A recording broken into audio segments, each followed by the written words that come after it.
నమస్తే, నేను మీ జర్నలిస్ట్ లక్ష్మీనాగ్ నరహరి శెట్టి. అందరికీ కూడా శ్రీరామనవమి పండుగ శుభాకాంక్షలు. ఈరోజు దేశవ్యాప్తంగా శ్రీరాముడి కళ్యాణోత్సవం కన్నుల పండుగగా అత్యంత కమనీయంగా సాగింది. ఇక మన తెలుగు రాష్ట్రాల్లో చెప్పనవసరం లేదు. మరి శ్రీరామనవమి వేడుకలు అత్యంత ఘనంగా అంబరాన్నంటాయి, ఘనంగా సాగాయి. మరి ఈ శ్రీరామనవమి సందర్భంగా భద్రాచలంలో శ్రీరాముడికి మరి ముఖ్యమంత్రి రేవంత్ రెడ్డి సతీ సమేతంగా పట్టు వస్త్రాలు సమర్పించారు. మన సంస్కృతి ప్రకారం, ఆనవాయితీ ప్రకారం ఆయన సమర్పించారు. అదేవిధంగా వాకిట శ్రీహరి కావచ్చు, అనేక మంది ప్రజాప్రతినిధులందరూ కూడా ఈ రోజున స్వామివారి సేవలో తరించారు. ఇక సామాన్య భక్తజనం అందరూ కూడా శ్రీరామనవమి సందర్భంగా భద్రాచల క్షేత్రానికి పోటెత్తడం అయితే జరిగింది. చాలా అద్భుతంగా కన్నుల పండగగా సాగింది శ్రీరాముడి వారి కళ్యాణోత్సవం, శ్రీ సీతారాముల కళ్యాణోత్సవం. ఇక అదేవిధంగా బాలరాముడికి కూడా ఈ రోజున అయోధ్యలో అద్భుతంగా పూజలు అందుకున్నాడు ఆ రాముల వారు.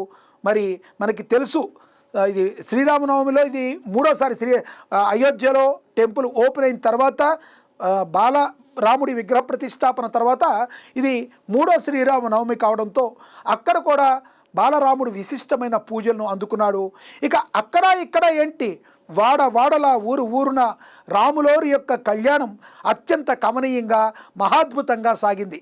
శ్రీరాముడు అంటే మరి అందరి మనసుల్లో, ప్రజలందరి మనసుల్లో ఆయన ఒక గొప్ప దేవుడు, గొప్ప రాజు, మరి ఏకపత్ని వ్రతుడు, ఏ రకంగా మెలగాలి, సత్యం కోసం ధర్మం కోసం పాటుపడిన ఉన్న యోధుడుగా ఆయన అందరూ కూడా అభివర్ణిస్తారు.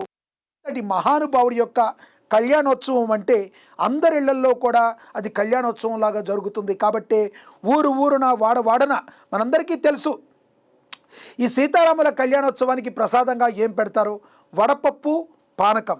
ఏదైతే పెసరపప్పును నానబెట్టి అదేవిధంగా దానిలో బెల్లములు కలిపి పానకం తయారు చేస్తారు. వాటర్లో బెల్లము, మిరియాలు కలిపి అదేవిధంగా పెసరపప్పు నానబెడతారు. ఇక బియ్యపు పిండి, ఆ బియ్యపు పిండిలో బెల్లం కలిపి ఒక తడి ముద్దలాగా చేసి ఆ పెసరపప్పుని ఆ బియ్యపు పిండి బెల్లంతో కలిపిన దాన్ని భగవంతుడికి ప్రసాదంగా మరి నైవేద్యాన్ని ఇచ్చి ఆ నైవేద్యాన్ని ప్రసాదంగా భక్తులందరికీ పంచుతారు. అలాగే పానకం అనేది అందరికీ తెలుసు. ఈ సీతారాముల వారి కళ్యాణం మరి చేసే టైంకి ఎండలు విపరీతంగా ఉంటాయి. అందరికీ కూడా బెల్లం నీళ్ళు ఇవ్వటం అనేది మన సంస్కృతి, ఆయనకి కూడా చాలా ఇష్టంగా ఉంటుందని ప్రతీతి.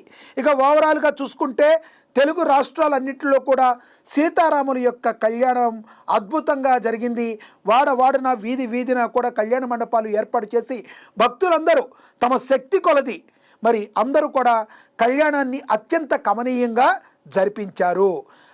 ప్రాతకాలాన్నే లేచి అందరూ కూడా శుభ్రంగా స్నానాలు, క్రతువులన్నీ ఆచరించి ఆ తర్వాత ఆ పూజా మందిరాల్లోకి మరి తమకు కావలసిన పూలు కానీ అన్నీ తీసుకొచ్చి మరి ఆ రామయ్యకి, ఆ సీతమ్మకి సమర్పించి ఇళ్లల్లో పూజలు చేసుకున్న అనంతరం ఆ తర్వాత కళ్యాణ మండపాల దగ్గరికి, గుళ్ళ దగ్గరికి వెళ్ళి ఆ సీతారాముల వారి కళ్యాణాన్ని కన్నులారా తిలకించారు తెలుగు రాష్ట్ర ప్రజలందరూ.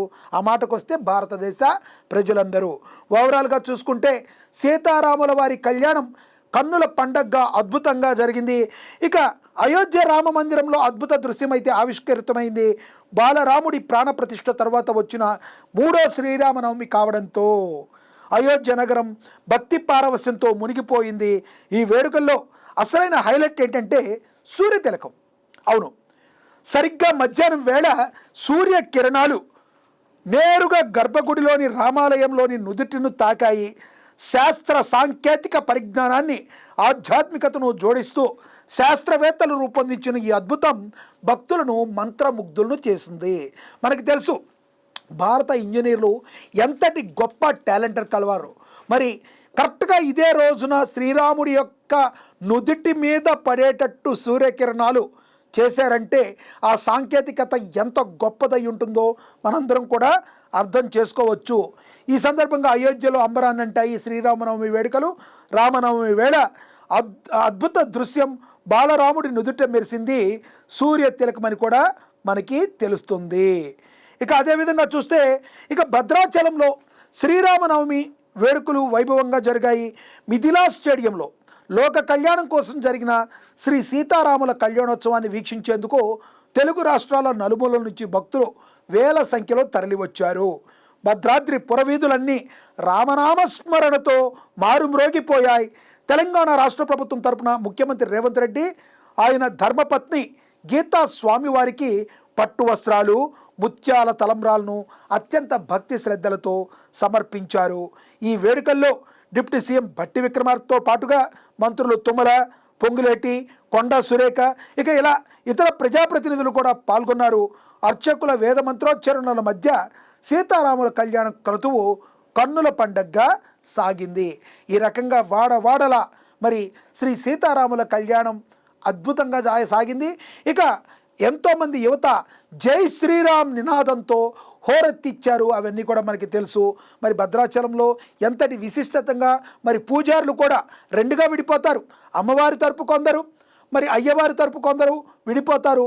మంత్రాలను కూడా షేర్ చేసుకుంటూ మరి ఈ యొక్క కళ్యాణాన్ని చాలా చాలా అద్భుతంగా మరి చేయటం జరిగింది.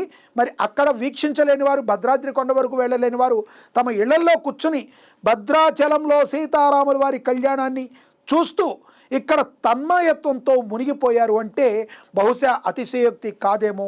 మరి సీతారాముల కళ్యాణాన్ని అత్యద్భుతంగా మరి జరపటం అయితే జరిగింది. మరి ఈ సంవత్సరం సీతారామ కళ్యాణం ఏ రకంగా జరిగింది, మీ వాడలో ఎలా జరిగింది, మీ ఊరిలో ఎలా జరిగింది, మీరేమనుకుంటున్నారో కింద కామెంట్ బాక్స్లో కమెంట్ చేయండి. నమస్తే.